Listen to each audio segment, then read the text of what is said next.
So you mentioned that early in your career, you're pretty much focused on project delivery and savings, like producing more with the same people in 30 weeks. Has that changed as you've gone broader and focused on business transformation? Or are the goals similar? Or are you looking for bottom line results?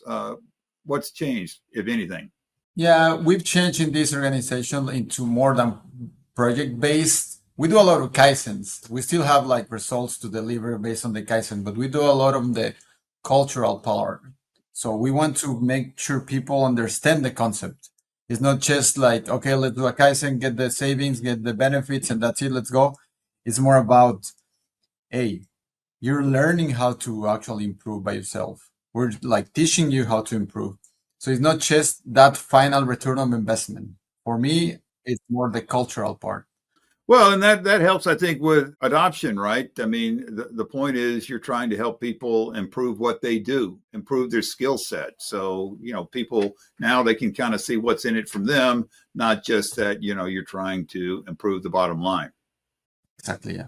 So, in your current role, you're standardizing tender processes, requests for proposal for us folks in the United States, in a very tender process driven environment. So, what does that look like when you look at that from a business transformation perspective? Where do you see the biggest flow and capacity challenges in that process?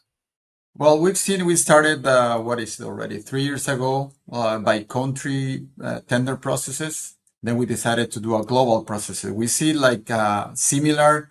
Here in Europe is more tender based the business we're working on, and we saw like there's gaps in communication, gaps in documentation. We have the language barriers. We have the documentation in one language that we need to translate in the other one. So how it works in the tender processes, especially in healthcare, centrals of sourcing central from hospitals, they will require something.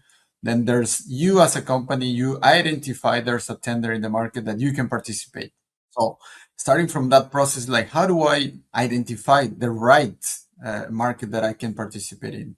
So then how can I trigger that process to my commercial teams? Are we interested? Okay, I'm interested. What is the next steps? How do we have those? Talking about metrics, how do we measure the effectiveness of my process? Because you're limited in time. Some countries will say like tender, it's out, you have 3 weeks to respond.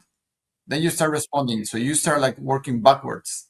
When we're trying to do business improvement on that process, it's not like, okay, let's participate more. No, it's like now we have 3 weeks.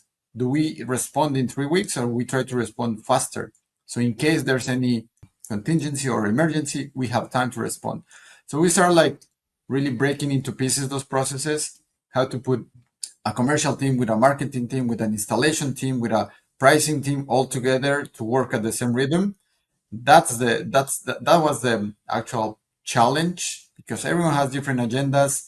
This is like really reactive. So how to become proactive? We have the right documents, we have the right databases, we have the right workflows, the tracking systems, the metrics, the routines, the roles and responsibilities. That's what we define in a full process for the tender, for the pricing, for updating the system. And that's how we've been working on specifically on tenders.